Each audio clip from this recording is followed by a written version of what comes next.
luoghi rigono, basta sapere stare assente. Mira, qui siamo in Bocca e Mesole. Awa lo chiamano Golo di San Colombano, ma l'antichi o l'intendiano così. Il castello sì era di San Colombano e i vecchi Iunsaninchi o famoso conte lo chiamavano Uiusso. Da secoli e secoli so a schiere persone impastalleia dal luogo di identità. Oggi misticheremo queste contrade qualche storia. Chi sapemo di Ridazio, di Balaglia, di Ubiale?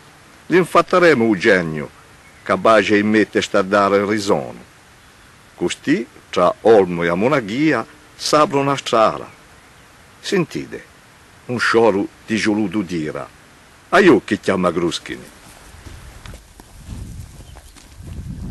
Nous sommes ici donc sur le site du château de San Colombano, à un peu plus de 700 mètres d'altitude, et au-dessus du col qu'on appelle aujourd'hui San Colombano, mais que à Dionsane on appelle Emesole, le col di Emesole. Château fondé à la fin du XIe siècle, on ne sait pas exactement à quelle date, par les marquis de Massa et de Corse.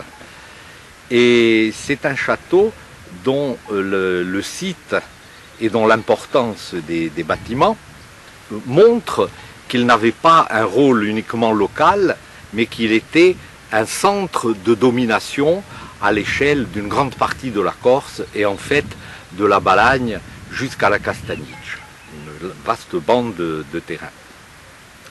Il est idéalement situé pour commander tout un pays. On voit sur ma droite une bonne partie du Cap Corse jusqu'à la pointe. Ensuite, on devine la plage d'Ostriconi. On voit parfaitement la plage de Loz plus à gauche. Ces deux plages servant de petits ports pour le commerce des navires avec le continent. On voit plus loin très nettement l'île Rousse qu'on appelait Insula Aurea, l'île d'or. Il n'y avait évidemment pas de ville, mais c'était certainement aussi une cale, une marine. On voit le village de Monticello, en tout cas la chapelle Saint-François de Xavier, qui a été construite bien plus tard. Et on voit sur la gauche la pointe du mont Sant'Agno, sur laquelle était construit un château de même importance et de même origine que le château de San Colombano, et je dirais de même époque également. C'est une zone de communication, mais c'est aussi une zone de contact entre l'économie montagnarde du Dionsane, avec ses terres de labour, avec ses immenses forêts à l'époque, avec ses terrains de parcours pour les troupeaux, et d'autre part, la Balagne côtière, la Balagne avec ses labours également, ses cultures arboricoles qui n'existent pas évidemment dans le haut Moyen-Âge, mais qui peu à peu vont se développer certainement au cours des XIIIe, XIVe, XVe siècles. Voilà, une belle ruine qui intéresse le village de Nové, là sur ma droite, le village de Palasca sur ma gauche et le village de Olmicapé là derrière moi, car c'est sur ce piton rocheux que convergent les limites de ces trois communes. Ce qui montre une fois de plus, ce qui illustre une fois de plus l'influence très étendue du château de San Colombano. Alors, vous voyez cette bière blanche, vous voyez, vous venez à 50 mètres dans le creux comme ça, il y a la source. Maintenant, il y a longtemps que je ne l'ai pas vue. Hein. Je ne sais pas si la source était bien entretenue ou quoi. Hein. Mais l'eau, il y est, j'en suis sûr. Hein. Parce qu'après, ça alimentait le castello là-bas à San Colombano. C'era un canale. C'era une pète. Une pète, hein. Oui, il y avait la chose faite en pierre. D'ici, on va voir Olmo. Où c'est Olmo? C'est en bas, de là-bas, où ils sont les vaches, on va le voir. Là, où c'est que vous voyez ce palier blanc là? Oui. C'est Olmo. C'est là que je dis qu'il y a le cimetière.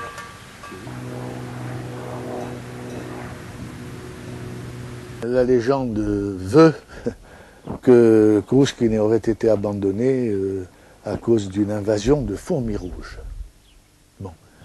Mais il faut quand même savoir que cette légende des fourmis rouges qui poussait les gens à quitter leur village n'est pas spécifique à Kruškine.